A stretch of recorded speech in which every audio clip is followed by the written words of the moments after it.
10 players who have abandoned their team. We know who's going to be number one.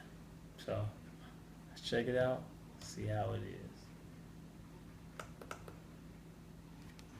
Hey, what's happening, you guys? I love basketball, so I made an excuse to make a top 10 video about basketball, so I hope you guys enjoy it. So this right here is the top 10 players who have abandoned their team. So let's not waste any time here, and let's get right into it. Let's start us off in at number 10. We have Carmelo Anthony. Carmelo Anthony was the 3rd pick overall in the 1st round in 2003, just behind LeBron James and Darko Milicic. Carmelo was drafted to the Denver Nuggets. His career in Denver lasted from 2003 to 2011. There was a conflict on the team, and Carmelo wanted out. He wanted to play for a team that can contend for a championship. So that's when he requested a trade. So himself and Chancey Billups were sent to the New York Knicks, where they had a promising team, but since 2011, nothing has happened. Next up on this list is an NBA champion, Wilt Chamberlain, and he comes onto this list at number 9. He is a 7'1" center who entered the NBA back in 1959. He played for the Philadelphia Warriors, who is now the Golden State Warriors. Wilt Chamberlain is the only player in NBA history to have scored 100 points in a single NBA game. No one has even come close to that mark. Kobe Bryant did score 81 points against the Toronto Raptors, my team, which sucks,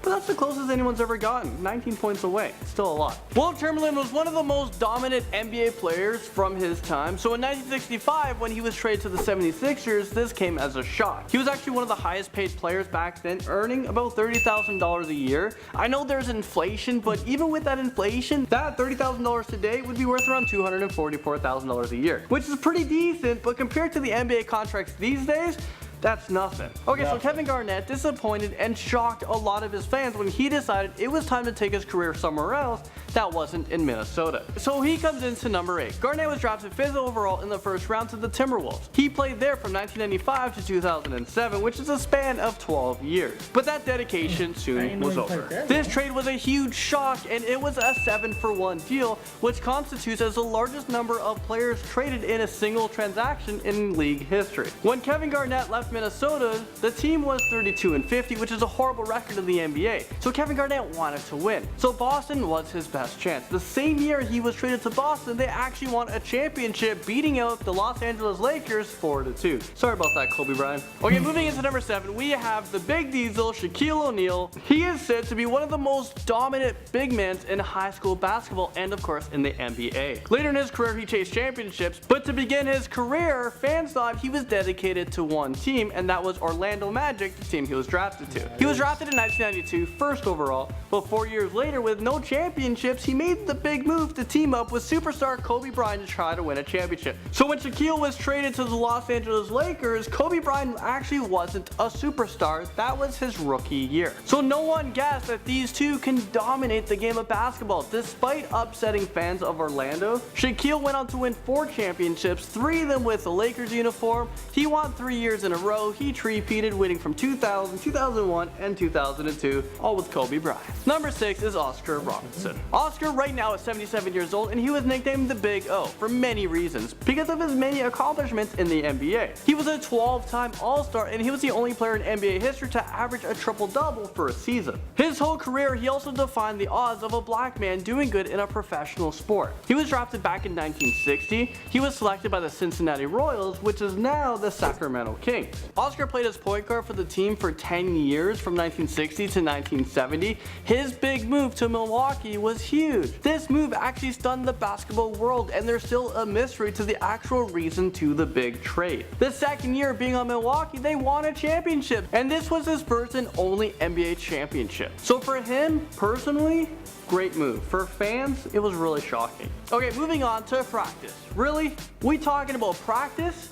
This has become a very famous interview by Allen Iverson, who has caused a lot of controversy in the NBA. Good controversy and negative controversy. He comes onto this list at number 5. Allen Iverson was drafted in 1996, 1st overall by Philadelphia. Well, 10 years later, in 2006, things wasn't working out with him and his coaches, so he decided to go on the move. He partnered up alongside superstar Carmelo Anthony.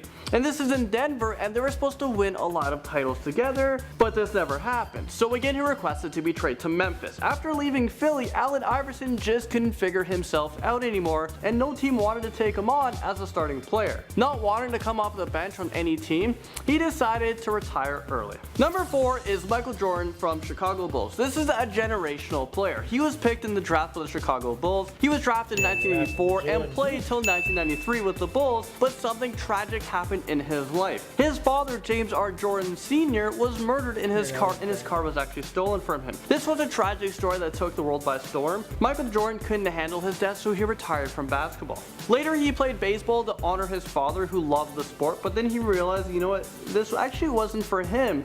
His passion, his calling is basketball. So in 1995, Jordan came back on the Bulls and he won 3 championships back to back to back. It was incredible from 1996 to 1998. Again in 1999, Jordan decided to retire. In 2001, he announced that he would be coming back to the sport, but it shocked the world when he decided to not come back in a Bulls uniform. He actually came back as a Washington Wizard. Dwayne Wade is up next on this list, and this one is a recent shock, but it's a big one, and it's unexpected, and I still can't take this one in.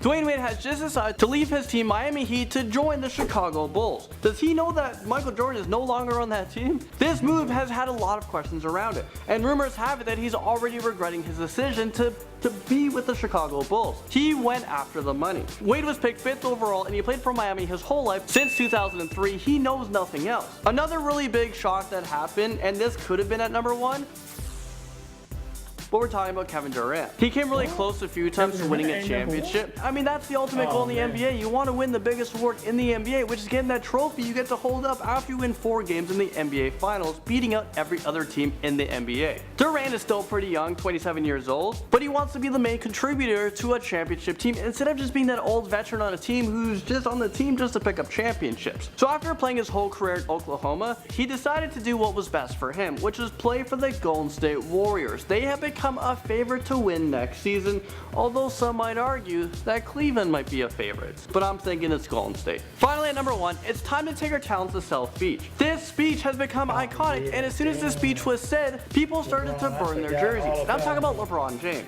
Hands down, my favorite player in the NBA, but his decision to leave his hometown that drafted him, that being Cleveland, it upset a lot of fans. He decided that, you know what, he wanted to take a chance at winning a title and join up with Chris Bosh and Dwayne Wade in Miami. And well, that's what happened. LeBron James actually won his first title in 2012, and then he won back-to-back, also winning again in 2013. Well, there you guys have it. That's the end of the video. Thank you guys so much for watching, and I'll see you guys all in the next video. So let me know what... That was pretty cool. I thought Kevin Durant would be number 1. So if you like this video, subscribe and comment and like. Alright.